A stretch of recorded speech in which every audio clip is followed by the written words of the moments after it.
বিভিন্নভাবে ফিনান্স থেকে হোক, নিজেদের দপ্তর থেকে হোক, তার ক্লিয়ারেন্স দিয়ে আমরা অর্ডারগুলো বের করছি। আরো অনেক চুক্তিভিত্তিক আছে, তাদের মনের মধ্যে ভাবছি যে কি এই ইলেকশন এসে গেল, আর মনে আমাদের কিছু হবে না, আমরা এতদিন পরে থাকলাম, এইসব ভাবার কোনো কারণ নেই। নমস্কার, আজকে পশ্চিমবঙ্গ রাজ্য সরকারি কর্মচারী ফেডারেশনের এনএইচএম রাজ্য শাখা, এনএইচএম এর যারা কর্মচারী আছে, চুক্তিভিত্তিক কর্মচারী, তাদের বিষয়ে কিছু বলার জন্য আজকে আমরা উপস্থিত হয়েছি। আমার পাশে দুই স্টিয়ারিং কমিটির সদস্য রণবীর দত্ত, রণবীরদা, বারিন মজুমদার, বারিন্দা আছে। এনএইচএম রাজ্য শাখা রাজ্য প্রেসিডেন্ট আমাদের নিখিলদা আছে। দীর্ঘদিন ধরে আমাদের এনএইচএম রাজ্য শাখা আমরা তৈরি করে দিয়েছিলাম 29/9/2024।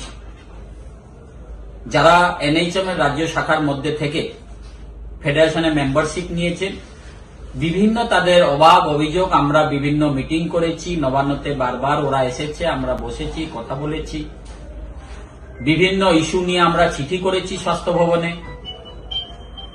সব চিঠির ভিত্তি দিয়ে আমাদের মাননীয় মুখ্যমন্ত্রীর কাছেও আমরা আবেদন করেছিলাম। সেই ভিত্তিতে তাদের বিভিন্ন যে ছোট ছোট দাবিগুলো ছিল, যে কি এইগুলো হয়ে গেলে সাংগঠনিকভাবে কর্মচারীরা অনেক উপকৃত হবে, সেই সব দাবির মধ্যে দিয়ে আমরা ম্যাক্সিমাম আমাদের অর্ডারগুলো বেরিয়ে গেছে। সেখানে দেখতে গেলে আমাদের এনএইচএম এর চুক্তিভিত্তিক কর্মীদের জন্য প্রে প্রোটেকশন অর্ডার বেরিয়ে গেছে। এনএইচএম চুক্তিভিত্তিক কর্মচারীদের জন্য মেডিকেল লিভ, যেটা ছিল দীর্ঘদিন দিদিরা আসতেন, নিখিলদা বারবার বলতো, আমাদের স্বাস্থ্য ভবনের যারা স্বাস্থ্য রাজ্য শাখার নেতৃত্বরা আছেন তাদের সঙ্গে মিলিত হয়ে তারা কাজ করেছে, সেটাও বেরিয়ে গেছে। এনএইচএম কর্মীদের যে ট্রান্সফার গাইডলাইন্স, বিভিন্ন জায়গায় যেটা অসুবিধা হয়েছিল, সেটাও একটা স্বচ্ছতাভাবে তার অর্ডার বেরিয়েছে। এনএইচএম কর্মীদের জন্য যৌথ ব্যাংকিং ও কর্মী কল্যাণমূলক সুবিধা প্রকল্প চালু করা হয়েছে। বিভিন্ন এই বাজেটের পরে বিভিন্ন চুক্তিভিত্তিক কর্মচারীদের জন্য বিভিন্ন সুযোগ সুবিধা আমরা আমাদের রাজ্য নেতৃত্ব, স্বাস্থ্য ভবনে যারা স্বাস্থ্য শাখার রাজ্য নেতৃত্বরা আছে তাদের থ্রু দিয়ে জয়েন্ট ভাবে মুভমেন্ট করে চিঠি দিয়ে সেগুলো আজকে কর্মচারীদের জন্য, এনএইচএম কর্মচারীদের জন্য আমরা করতে পেরেছি। এর জন্য ধন্যবাদ জানাই আমাদের মাননীয় মুখ্যমন্ত্রীকে। উনি সকল স্তরের কর্মচারীদের জন্য, শুধু গভর্নমেন্ট এমপ্লয়িজ তা নয়, চুক্তিভিত্তিক কর্মচারীদের জন্য অনেক কিছু করেছে। অনেক চুক্তিভিত্তিক এখনো বাকি আছে, তাদের অনেক কিছু আরো বাকি আছে, কিন্তু আপনাদেরকে ভরসা ফেডারেশনের উপরে রাখতে হবে, আস্থা মামাটি মানুষ সরকারের উপরে রাখতে হবে, আস্থা আমাদের ভরসা, আস্থা ভালোবাসা আমাদের মাননীয় মুখ্যমন্ত্রীর উপরে রাখতে হবে। এনএইচএম এর আরো একটা দাবি আছে, যাতে 65 বছরের একটা সুনিশ্চিততা তাদের যাতে অর্ডার বেরোয়, তার জন্য আমরা মুভমেন্ট ফাইল চালু করা হয়েছে।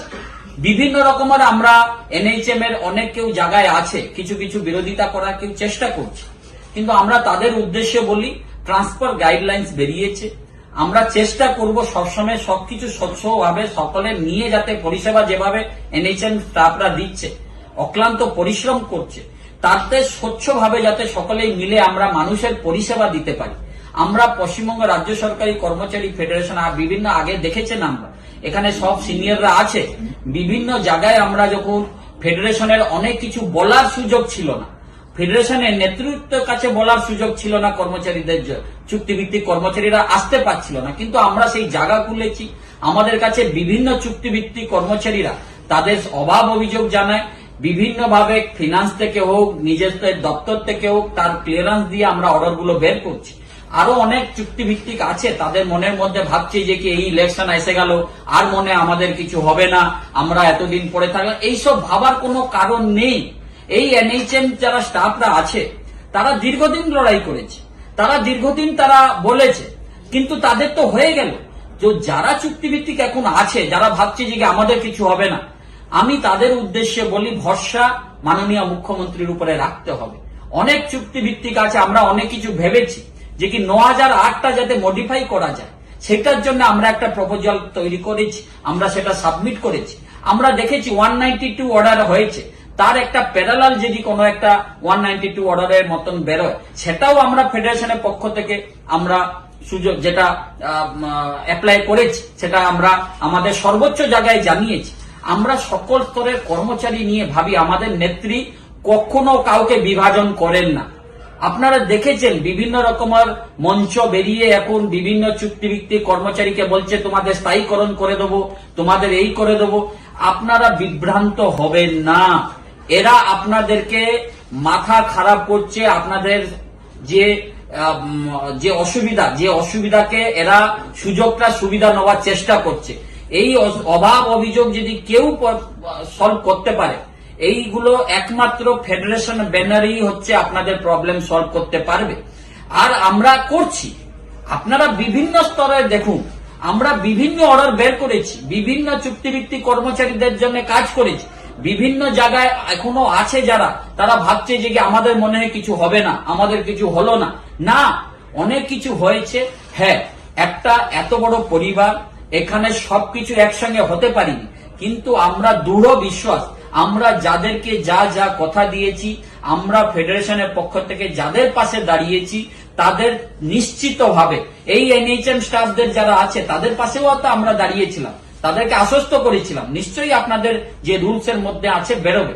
কিছু কিছু জায়গায় টেকনিক্যাল প্রবলেম থাকে, এত আর্থিক বঞ্চনা, কেন্দ্রীয় সরকার ভাতে মারার পরিকল্পনা, বাংলাকে ছোট করার পরিকল্পনা, বাঙালিদের উপরে ছোট করার পরিকল্পনা, সব টাকা বন্ধ করে দেওয়া, তার সত্ত্বেও মাননীয় মুখ্যমন্ত্রী কিন্তু কারো মাইনা বন্ধ করে দেননি।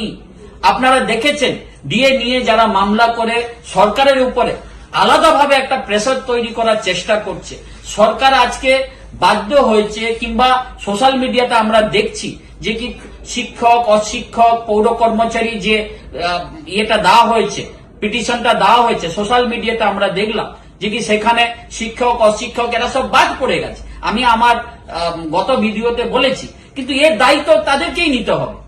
এই 4% ডিএ যে দিয়েছেন, সেখানে তো মাননীয় মুখ্যমন্ত্রী সেখানে আমাদের শিক্ষক, অশিক্ষক, পৌর কর্মচারী যারা যারা প্যারাস্টাটালে আছে তাদের জন্য দিচ্ছেন। উনি কখনো কাউকে বিভাজন করেন না। উনি বাংলার মাননীয় মুখ্যমন্ত্রী সকল কর্মচারীর পাশে আছেন, সাধারণ মানুষের পাশে আছেন, বাংলার সাধারণ মানুষকে পরিষেবা দিচ্ছেন। এটা সকলকে আমাদেরকে বুঝতে হবে। সামনে 2026-এ ইলেকশন, আমাদের সকলকে, আমরা ফেডারেশনের পক্ষ থেকে সকলকে আবেদন করব, কেউ না কেউ কোনো মঞ্চ ধর্মঘট ডেকেছে। কিসের ধর্মঘট, কিসের জন্য ধর্মঘট? ডিএর বাইরে আর কি আছে বলার জন্য? কিছু বলার নেই। আমাদের মাননীয় মুখ্যমন্ত্রী বিভিন্ন ক্যাডারকে ধরে ধরে সাজাচ্ছেন, বিভিন্ন চুক্তিভিত্তিক কর্মচারীদের জন্য বিভিন্ন কিছু করে দিচ্ছেন। আশা অঙ্গনবাড়ি কর্মচারীদের জন্য করে দিলেন, এনএইচএম এর বেরিয়ে গেল, বিভিন্ন আরো যারা আমাদের স্টাফরা আছে চুক্তিভিত্তিক, তাদের নিশ্চয়ই আমরা আগামী দিন করব। আমি বলবো, ফেডারেশনের উপরে ভরসা রাখুন, মাননীয় মুখ্যমন্ত্রীর উপরে ভরসা রাখুন, মা মাটি মানুষ সরকারের উপরে ভরসা রাখুন। আমরা বিভিন্নভাবে ভালোভাবে আমরা আগামী দিন যাতে সকলকে নিয়ে একটা পরিবার হয়ে পাশে দাঁড়িয়ে কাজ করতে পারি, আমরা সেটা করব। আমি সকলকে লাস্টে বলে যাব, 13ই মার্চ ব্যর্থ করতে হবে আমাদেরকে। তারা যে ধর্মঘট ডেকেছে, ফেডারেশনের সহযোদ্ধারা প্রত্যেক জায়গায় দেখবেন যাতে কাজে কোনো রকমের প্রবলেম না হয়, সাধারণ মানুষের কোনো বিভ্রান্তি যাতে না হয়, সাধারণ মানুষ যাতে পরিষেবা দিয়ে কোনো বঞ্চিত নয়, তা সুনিশ্চিত করার জন্য আমার ফেডারেশনের সহযোদ্ধাদের কাছে আমার নির্দেশ থাকলো। সকলেই ভালো থাকবেন। জয় হিন্দ, জয় বাংলা। পশ্চিমবঙ্গ রাজ্য সরকারি কর্মচারী ফেডারেশন জিন্দাবাদ, মমতা বন্দ্যোপাধ্যায় জিন্দাবাদ, ফেডারেশন জিন্দাবাদ। জয় বাংলা।